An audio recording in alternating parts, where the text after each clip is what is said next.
আমি স্পষ্ট দেখতে পাচ্ছি খুনের গঙ্গা আসতেছে বাংলাদেশের দিকে।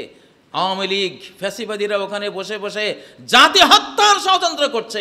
এদের নিষিদ্ধ করতেই হবে এই বাংলাদেশে। এদের নিষিদ্ধ না করার অর্থ হলো কোটি কোটি বাংলাদেশিকে হত্যার ষড়যন্ত্রে যোগ দেয়া।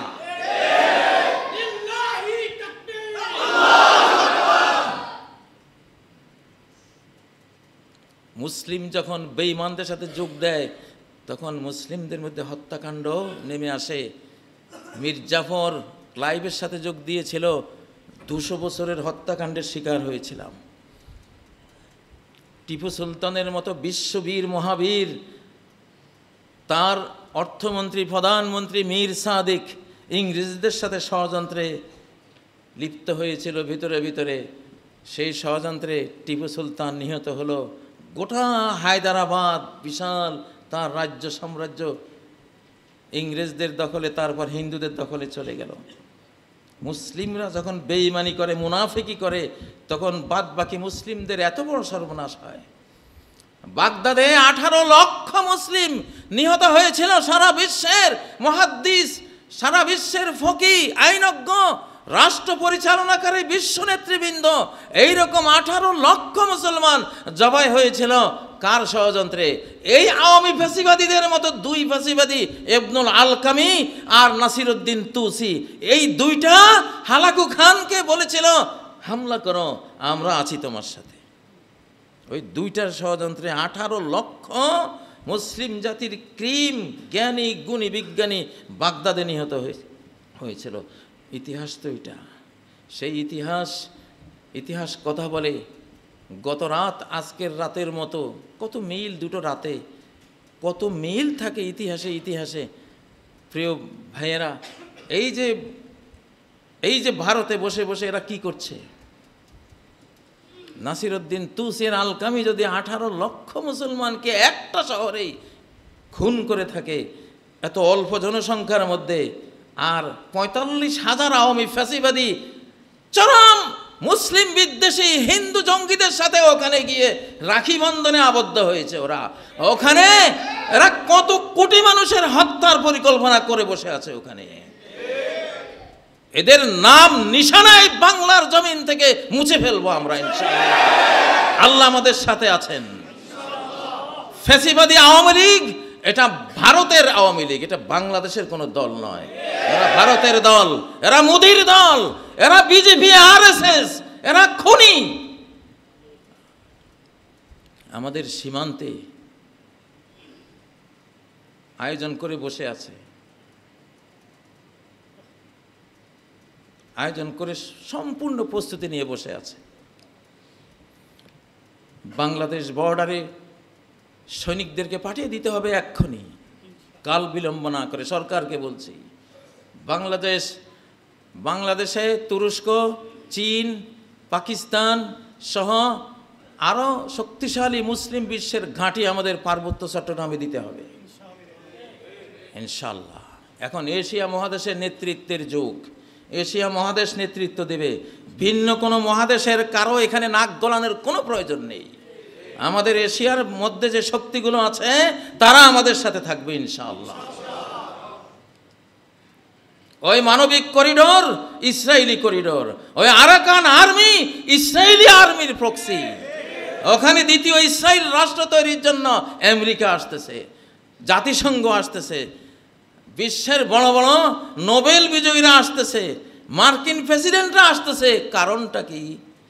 এরা সবাই ইসরায়েলের খুদকুঁড়াখোর, জায়নিস্টদের পোষা দালাল। এরা এইখানে সর্বনাশটা করার জন্য আসতেছে। আর এই সর্বনাশে গুটি চালছে ইসরায়েলের নেতানিয়াহু, মোদি সরকার, আর আমাদের বাংলাদেশের ভিতরে যারা আছে ফ্যাসিবাদী। তারা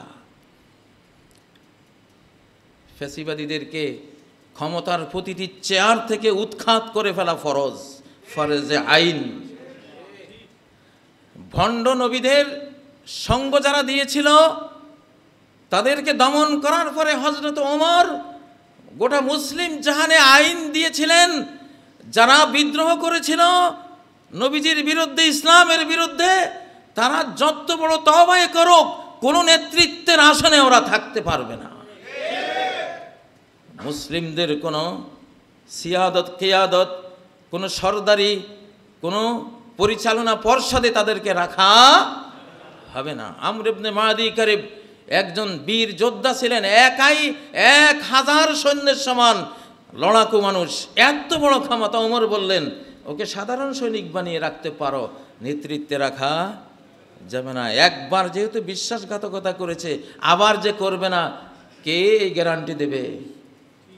অতএব ডক্টর ইউনূস সরকার বেছে বেছে গত ফ্যাসিবাদী আমলে কারা ভারতের হয়ে এই বাংলাদেশের সর্বনাশ করেছে, তাদের প্রতিটি পদ পদবি থেকে, চেয়ার থেকে যদি উৎখাত না করেন, আর যদি এই বাংলাদেশে কোনো হত্যাকাণ্ড হয়, আপনাকে আমরা ক্ষমা করব না।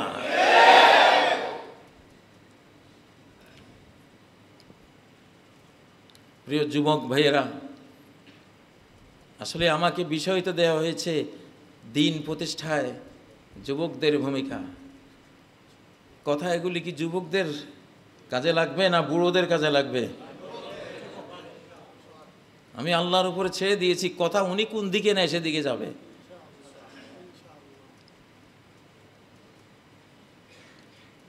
এখন খাঁটি মুসলিম হওয়ার সময় ওরা খাঁটি কাফের। হিন্দুত্ববাদীরা এখন খাঁটি হিন্দু।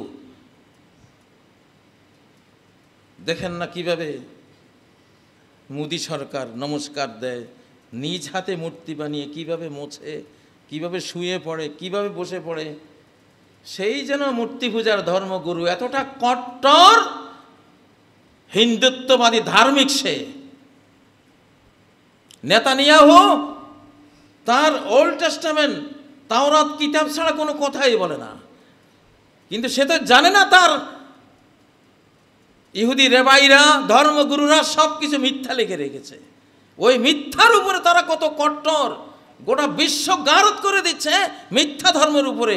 তারপরেও তারা খাঁটি ধার্মিক, মিথ্যা ধর্মের খাঁটি ধার্মিক। ওরা ধর্মটা মিথ্যা, কিন্তু মিথ্যাটাকে তারা খাঁটিভাবে গ্রহণ করে, তারা মানে। আজকে খ্রিস্টানরাও খাঁটি খ্রিস্টান, তারা বাইবেল মেনে চলে। ক্রুসেড যুদ্ধ বুশ ঘোষণা করেছিল, এটা দ্বিতীয় ক্রুসেড, এটা ধর্মযুদ্ধ। সিঁদুর পরিয়ে অপারেশন সিঁদুর, এটা তো সিঁদুর একটা ধর্মীয় সিম্বল। মোদি অপারেশন সিঁদুর নাম দিয়ে ইসলামের বিরুদ্ধে যুদ্ধ ঘোষণা করেছে। এটা ধর্মযুদ্ধ, এটা ধর্মযুদ্ধ। তার সাথে জিন, শয়তান, ইবলিসের হাজার হাজার কোটি বিলিয়ন বাহিনী তার সাথে আছে। আমরাও কি শয়তান হয়ে শয়তানি বাহিনীর বিরুদ্ধে যুদ্ধ করতে গেলে আমরা পারবো? আমরা পাশে নিতে হবে ফেরেশতাদেরকে। আমরা আমাদের ধর্মে হইতে হবে সীসা ঢালা প্রাচীরের মতো ঐক্যবদ্ধ। ইসলামকে মানতে হবে হৃদয়ের গভীর থেকে, হৃদয়ের গভীর থেকে। কল্লা জাকার থাক, কালেমা লা ইলাহা ইল্লাল্লাহ মুখে নিয়েছে তো নিয়েছেই, এই পথেই এগোতেই থাকবো। এক পা পিছিয়ে যাওয়ার কোনো সুযোগ আমাদের নাই। খাঁটি মুসলিম হন, খাঁটি মুসলিম। খাঁটি মুসলিম হতে কি লাগে? আগে একটা মন লাগে, লা ইলাহা ইল্লাল্লাহকে বুঝা লাগে। আমার এই মনোজগতে, আমার এই মনের ভেতরে, আমার মনের ভাব যতটুকু আমি পোষণ করি সবটুকু আমার আল্লাহর। আমার এই অন্তর জগতে যতটুকু প্রেম, প্রীতি, ভালোবাসা আল্লাহ আমাকে দিয়েছেন সবটুকু আল্লাহর।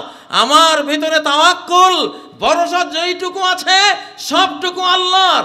আমার টাকা পয়সা আমার হাতের মুঠে থাকবে, আমার এই মাটির পৃথিবী আমার পায়ের নিচে থাকবে, আমার স্ত্রী পরিজন, আমার পূর্বপুরুষের মায়া, আমার সন্তান সন্ততির মায়া, আমার স্ত্রী পরিবারের মায়া, আমার ভাই বেরাদরের মায়া, আমার গোত্র সম্প্রদায়ের মায়া, আমার সম্পদের প্রতি মায়া, আমার যে নয়নাবিরাম বাসভবন আছে সেই বাসভবনের মায়া, আমার যে ব্যবসা বাণিজ্য আছে, এসব ব্যবসা বাণিজ্যের প্রতি আমার যে দুর্বলতা, মায়া, এগুলি সব পেছনে আল্লাহর প্রতি যে মায়া, যে ভালোবাসা, এটা থাকবে সবার ঊর্ধ্বে, সবার আগে।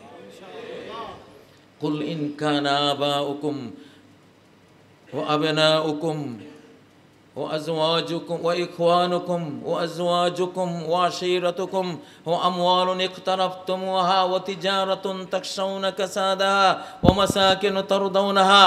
এই যে 8টা জিনিস আমি যেগুলি বললাম, এই মায়াগুলো যদি তোমাদের অন্তরে বেশি হয়, মিনাল্লাহি ওয়া রাসূলিহি, আল্লাহ রাসূলের থেকে যদি এই 8 জিনিসের মায়া বেশি করো, ও জিহাদিন ফি সাবিলে, আল্লাহর পথে যুদ্ধ করার থেকে এগুলো নিয়ে পড়ে থাকা যদি বেশি ভালো লাগে, ফাতারাব্বাসু, তাহলে অপেক্ষায় থাকো, হাত্তা ইয়াতি আল্লাহ বিআমরি, আল্লাহ তার শাস্তির অর্ডার নাজিল করা পর্যন্ত অপেক্ষায় থাকো।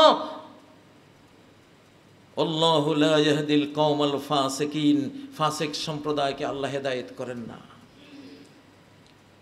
আসলেই তো এই 8 জিনিসের মায়া আমাদেরকে শেষ করে দিয়েছে।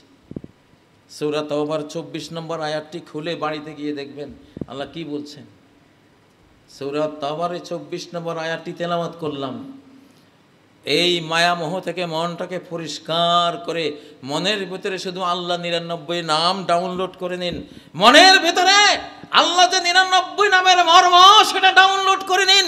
তাওহীদ, একত্ববাদ, আল্লাহর জন্যই পৃথিবীতে আসা, আল্লাহর জন্যই বেঁচে থাকা, আল্লাহর জন্যই এই মসজিদে সালাত পড়তে আসা, আল্লাহর জন্যই যত ত্যাগ তিতিক্ষা কোরবানি, সে সব এক স্রষ্টার জন্যই আমরা ঘোষণা করে রেখেছি।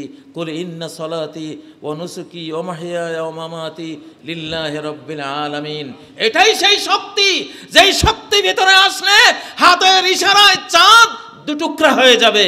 এটা যেই শক্তি, সেই শক্তি যদি হৃদয় জগতে আসে, তাহলে একটি প্রার্থনায় একটি বিশাল বাহিনী নাস্তানাবুদ হয়ে যাবে। এটাই সেই শক্তি। সেই শক্তি ভিতরে থাকলে অগ্নিকুণ্ডে ফেলে দিলে আগুন গুলে গুলজার হয়ে যাবে। এটাই সেই শক্তি। সেই শক্তি যদি অন্তরে থাকে, তাহলে মশক বাহিনী দিয়ে আমার জন্য নমরুদ বাহিনীকে আল্লাহ খুন করিয়ে দেবে। এইটাই সেই শক্তি।